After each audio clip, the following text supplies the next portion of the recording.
सजीवों के वर्गीकरण में हमने पौधों का वर्गीकरण पढ़ लिया है। अब हम पढ़ेंगे जंतुओं का वर्गीकरण। हमने पौधों का वर्गीकरण 2 आधारों पर किया। इस प्रकार जंतुओं का वर्गीकरण भी विभिन्न आधारों पर किया जा सकता है।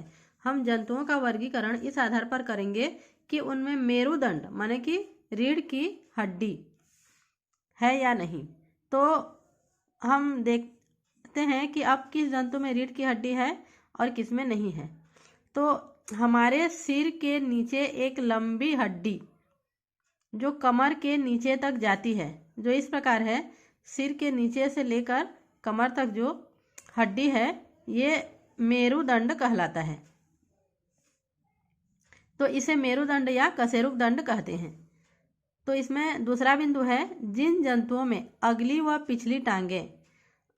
पिछली टांगें जैसे कि गाय में हम लोग बोलते हैं 4 पैर होते हैं, तो सामने वाले दोनों पहले 2 टांगें होंगे और पीछे वाले पिछली टांगें होंगी।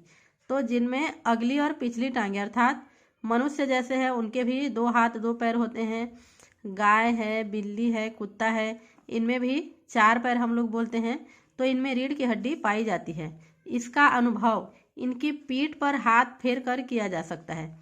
पीठ पर जब हाथ फेरेंगे तो हमें हड्डी नुमा संरचना, कड़ी संरचना स्पर्श करने से महसूस होती है। तीसरा बिंदु है, इन जंतुओं में पूंछ भी होती है और उनमें कशेरुक दंड अर्थात रीढ़ की हड्डी पाया जाता है।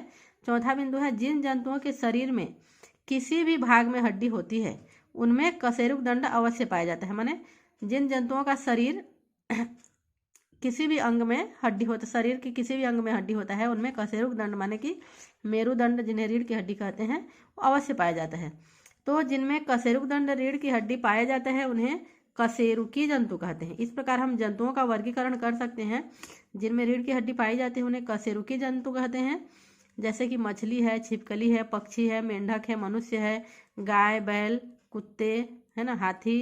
तो ये कशेरुकी जंतु कहलाएंगे। कशेरुक दंड अनेक छोटी छोटी हड्डियों से मिलकर बना होता है, इन्हें कशेरुका कहते हैं। तो जिन छोटी छोटी हड्डियों से कशेरुक दंड मिलकर बना होता है उन छोटी छोटी हड्डियों को कशेरुका कहते हैं। जिनमें कशेरुक दंड नहीं पाया जाता उन्हें अकशेरुकी जंतु कहते हैं। इस प्रकार हम जंतुओं का वर्गीकरण कर सकते हैं। जिनमें रीढ़ की हड्डी पाई जाती है उन्हें कशेरुकी जंतु और जिनमें रीढ़ की हड्डी नहीं पाई जाती है उन्हें अकशेरुकी जंतु। जैसे कि अकशेरुकी जंतुओं के उदाहरण है कर्ण खजूरा, केंचुआ है, सीप है, जोंक है, बिच्छू है, केकड़ा है, घोंघा है, चींटी भी है ना। 5वां है, जिन जंतुओं का शरीर गोल खंडों में बटा होता है उनमें कशेरुक दंड कभी नहीं होता, जैसे केंचुआ का शरीर जो है हम लोग जब सूक्ष्मदर्शी यंत्र की सहायता से देखेंगे तो इस प्रकार गोल गोल संरचनानुमा आकृति से बना होता है। अगला है, मतलब जो हम चित्र देखेंगे तो इस आधार पर वर्गीकरण करके सारणी में हम भर सकते हैं। जैसे कि यहाँ चित्र दिखाया गया है, सांप है, मेंढक है, केकड़ा है, मधुमक्खी है, सिंह है, मछली है, कॉकरोच, छिपकली, सभी का चित्र दिखाया गया है। इसके आधार पर हम इनको जंतुओं के नाम को लिखेंगे और कशेरुकी और अकशेरुकी जिनमें रीढ़ की हड्डी अर्थात मेरुदंड नहीं है कारण लिखना है, और कशेरुकी उनमें लिखना है कि अगली पिछली टांगें पाई जाती है ना, उनके 4 पैर पाए जाते हैं तो वे कशेरुकी होंगी। इस प्रकार उनको अलग अलग 2 भागों में विभाजित करना है। आप लोग सारणी को पुस्तक में भर लेंगे और इसे कॉपी में भी लिख सकते हैं। अब हम कशेरुकी जंतुओं का वर्गीकरण पढ़ेंगे। तो कशेरुकी जंतु का वर्गीकरण जो जल में रहती हैं और स्थल में रहती हैं। अब जल में रहती हैं और उनमें जल में रहने वालों में जो अंडे देती हैं पहला है, और दूसरा मेंढक के समान जंतु जो जल और स्थल दोनों में पाए जाते हैं और अंडे देते हैं, और तीसरा है सर्प माने सांप के समान जंतु जिनका शरीर सल्कों से ढका रहता है। सल्क माने आप लोग जानते हो केंचुली, जैसे सांप अपना केंचुली छोड़ता है ना, उसी के शरीर के ऊपरी आवरण को छोड़ देता है, उसको केंचुली कहते हैं, और वे भी अंडे देते हैं। पक्षी का शरीर क्या होता है, पंखों से ढका रहता है और पक्षी भी अंडे देते हैं। स्तनधारी माने जो अपने जो बच्चे पैदा करते हैं और अपने बच्चों को दूध पिलाते हैं उन्हें स्तनधारी कहते हैं। तो ऐसे स्तनधारी जिनका शरीर बालों से ढका रहता है और बच्चों को जन्म देते हैं। इस प्रकार हम कशेरुकी जंतुओं को अलग अलग भागों में बांट सकते हैं। तो यहाँ पर अकशेरुकी जंतु और कशेरुकी जंतु। तो कशेरुकी जो जलीय हैं और अंडे देते हैं, उदाहरण में मछली, और जो जलीय एवं स्थलीय दोनों हैं लेकिन अंडे देते हैं, तो उदाहरण में है मेंढक। तो इसमें फिर है जिनका शरीर सल्कों से ढका रहता है। सल्क मैंने बता दी हूँ आप लोगों को, केंचुली जैसे अपने शरीर का ऊपरी आवरण को छोड़ देता है, 2 साल में एक बार, साल में 6 महीना में एक बार। और अंडे देने वाले में क्या हो जाएगा, सांप। और शरीर पंखों से ढका रहता है। तो पंख किससे ढका कौन से जंतुओं में होता है, ये पक्षियों में होता है। और पक्षियां अंडे देते हैं, तो यहाँ पक्षी लिखना है। और जिनके शरीर पर बाल पाए जाते हैं और बच्चों को जन्म देते हैं, जैसे कि आप लोग लिख सकते हो भालू, है ना। तो अब हम पढ़ेंगे जीवधारियों के वैज्ञानिक नाम।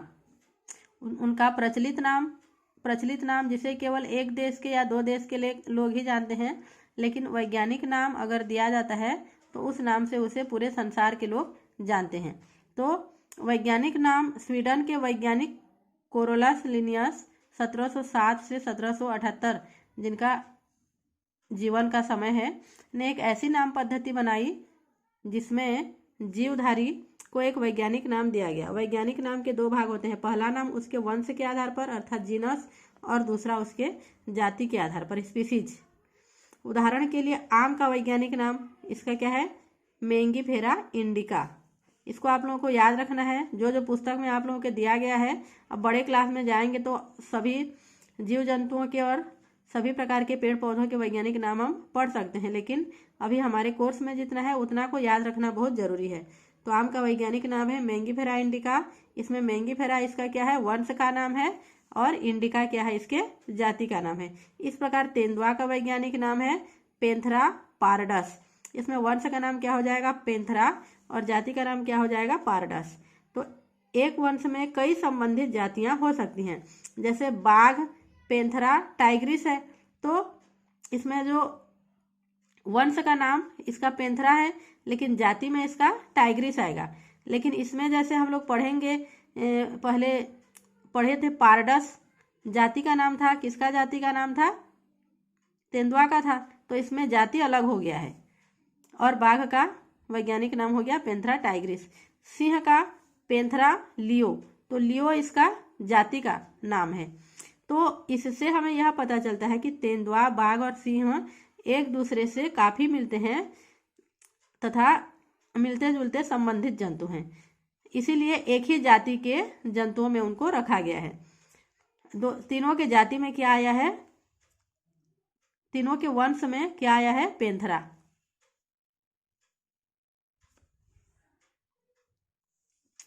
इससे हमें यह पता चलता है कि तेंदुआ, बाघ और सिंह एक दूसरे से बहुत ही मिलते जुलते संबंधित जंतु हैं। इस प्रकार मनुष्य का वैज्ञानिक नाम क्या है, होमो सेपियंस। और मेंढक का वैज्ञानिक नाम है राना टिग्रिना। गुलाब का वैज्ञानिक नाम है रोजा इंडिका। और चूहे का रेटस रेटस।